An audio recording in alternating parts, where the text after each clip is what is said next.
Welcome, friend. In a world full of noise, may this moment be your gentle pause. Today, we'll explore a teaching that invites stillness, clarity, and inner peace. Imagine this. You receive a message, and it's wonderful news from your dearest friend. A promotion, an engagement, a dream come true. You type out, "Congratulations, I am so happy for you." And you mean it, you truly do. But after you hit send, a quiet, heavy feeling settles in your chest. A tightness. It's a subtle ache, a silent question that whispers, "What about me?" This feeling is uncomfortable, and it can bring a wave of guilt along with it. Please know, this does not make you a bad person.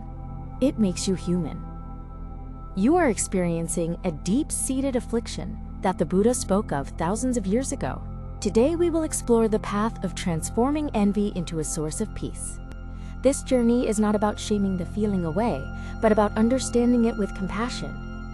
It is about learning to hold this pain so gently that it begins to soften, to change, and to heal. Let us begin. In the teachings of the Buddha, this particular kind of suffering has a name. It is called Issa, which we translate as envy or jealousy. But its definition is very precise and revealing. Issa is not the desire for bad things to happen to another person.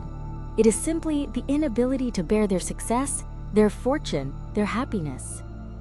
It's a pain that arises from seeing someone else flourish. This feeling comes from the fertile ground of comparison.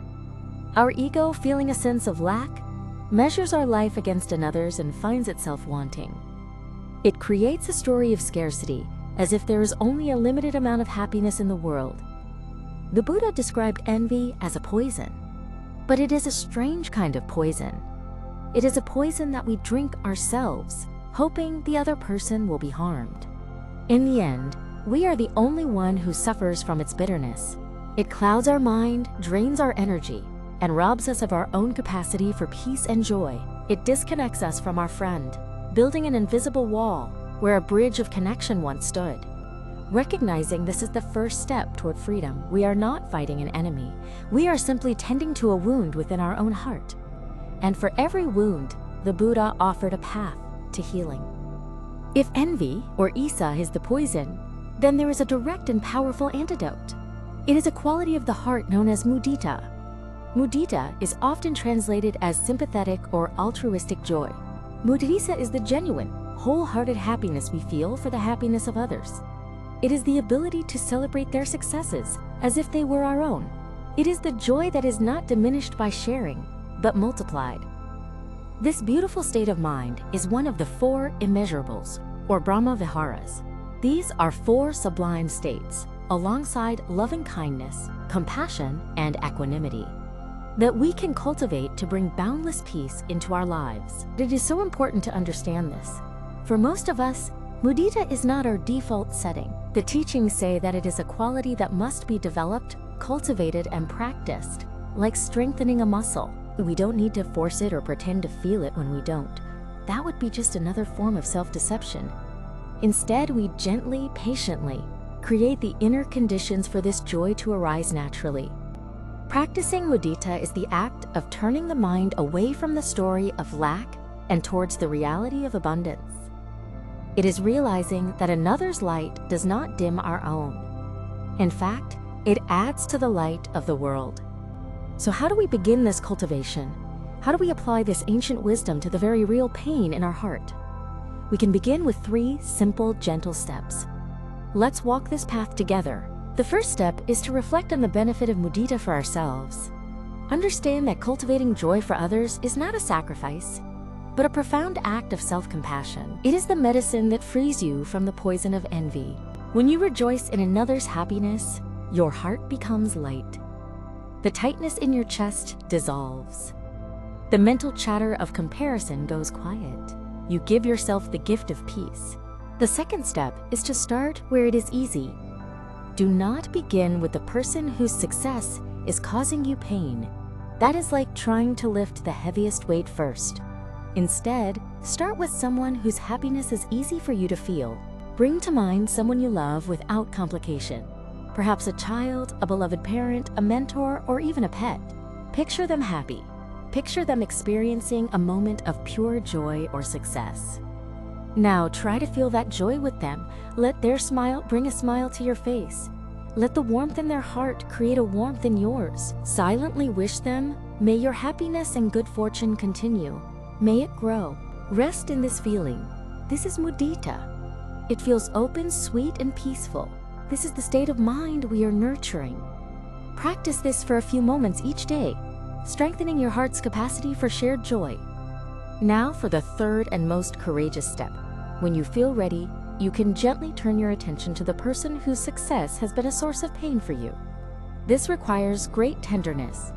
First, acknowledge the pain in your own heart without judgment. Say to yourself, there is pain here. There is a feeling of envy. It is okay. Hold this feeling with the same kindness you would offer a crying child. Then, bring your friend to mind. Picture them happy in their success. And now, offer this powerful reflection to your own heart. Their happiness does not take away from my happiness. Their light does not diminish my light. Breathe into this truth. The universe is not a place of scarcity. It is a place of infinite possibility. Your friend's success is not a measure of your failure. It is simply a testament that joy and success are possible in this world. If you can, try to offer them the same wish you offered your loved one. May your happiness continue. May your joy increase. You may not feel it fully at first, and that is perfectly all right. The intention is what matters. Each time you do this, you are rewiring your heart. You are choosing connection over comparison. You are choosing freedom over the prison of envy. You are choosing peace. This practice transforms your relationships. The invisible wall of jealousy dissolves, and you can once again meet your friend with an open and sincere heart. Your connection becomes deeper and more authentic. Most importantly, this practice transforms you. It brings an unshakable peace into your life, a joy that is not dependent on your own personal circumstances alone. You learn to delight in the goodness of the world, wherever you find it. The path from envy to sympathetic joy is a journey home to your own heart. It is a return to your true nature, which is open, loving, and free. Today, I invite you to try. Think of one piece of good news you heard recently from someone you care for. Take a quiet moment, breathe, and offer them a sincere wish of happiness from your heart.